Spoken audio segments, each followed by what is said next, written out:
नमस्कार दोस्तों, आपका हमारे YouTube चैनल भूमिपुत्रा में स्वागत है। आज हम आपके लिए रविवार व्रत की कथा लेकर आए हैं। रविवार के दिन सूर्य देव की कृपा पाने के लिए सबसे उत्तम दिन माना गया है। इस दिन उनके मंत्रों का जाप और सूर्योदय के समय अर्घ्य देना चाहिए। सूर्य प्रत्यक्ष देवता है, जिनका दर्शन पृथ्वी पर कहीं पर रहते हुए किया जा सकता है। सूर्य देव अपने भक्तों के सभी कष्टों को दूर करने वाले हैं। रविवार का दिन सूर्य देव को समर्पित किया गया है। ज्योतिष शास्त्र के अनुसार 9 ग्रहों में से सूर्य देव को राजा माना गया है, जिनकी साधना आराधना करने से कुंडली के सभी दोष दूर हो जाते हैं। कुंडली में सूर्य यदि मजबूत अवस्था में हो तो व्यक्ति को समाज में खूब मान सम्मान और सुख समृद्धि मिलती है। तो चलिए सुनते हैं रविवार व्रत कथा। प्राचीन काल में एक नगर में एक वृद्धा रहती थी।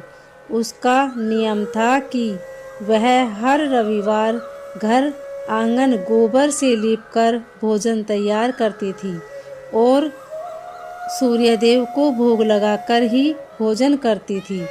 ऐसा व्रत करने से उसका घर अनेक प्रकार के धन धान्य से पूर्ण था। श्री हरि की कृपा से घर में किसी प्रकार का विघ्न या दुख नहीं था। सब प्रकार से घर में आनंद ही आनंद रहता था।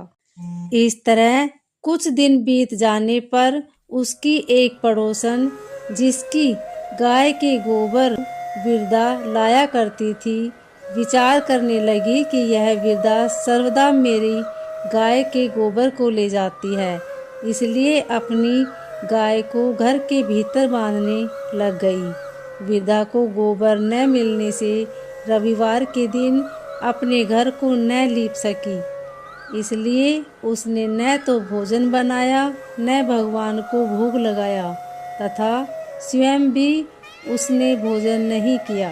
इस प्रकार उसने निराहार व्रत किया। रात्रि हो गई और वह भूखी सो गई। रात्रि में भगवान ने उसे सौंपन दिया और भोग न लगाने का कारण पूछा। वृद्धा ने गोबर न मिलने का कारण सुनाया।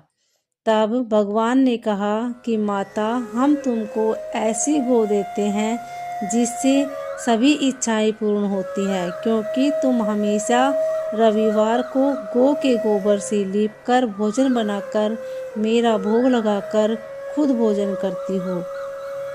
इससे मैं खुश होकर तुमको वरदान देता हूँ। निर्धन और धन और बांझ स्त्रियों को पुत्र देकर उनके दुखों को दूर करता हूँ तथा अंत समय में मोक्ष देता हूँ। सौपन में ऐसा वरदान देकर भगवान तो अंतर्ध्यान हो गई और वृद्धा की आंख खुली तो वह देखती है कि आंगन में एक अति सुंदर गाय और बछड़ा बंधे हुए हैं। वह गाय और बछड़े को देखकर अति प्रसन्न हुई और उसको घर के बाहर बांध दिया और वहीं खाने को चारा डाल दिया। जब उसकी पड़ोसन वृद्धा ने घर के बाहर एक अति सुंदर गाय और बछड़े को देखा तो द्वेष के कारण उसका हृदय जल उठा और उसने देखा कि गाय ने सोने का गोबर किया है, तो वह उस गाय का गोबर ले गई और अपनी गाय का गोबर उसकी जगह रख दिया। वह नित्य प्रति ऐसा ही करती रही और सीधी सादी वृद्धा को इसकी खबर नहीं होने दी। तब सर्वव्यापी ईश्वर ने सोचा कि चालाक पड़ोसन के कर्म से वृद्धा ठगी जा रही है, तो ईश्वर ने संध्या के समय अपनी माया से बड़े जोर की आंधी चला दी। वृद्धा ने आंधी के भय से अपनी गाय को घर के भीतर बांध लिया। प्रातःकाल जब वृद्धा ने देखा कि गाय ने सोने का गोबर दिया है तो उसके आश्चर्य की सीमा न रही और वह प्रतिदिन गऊ को घर के भीतर ही बांधने लगी।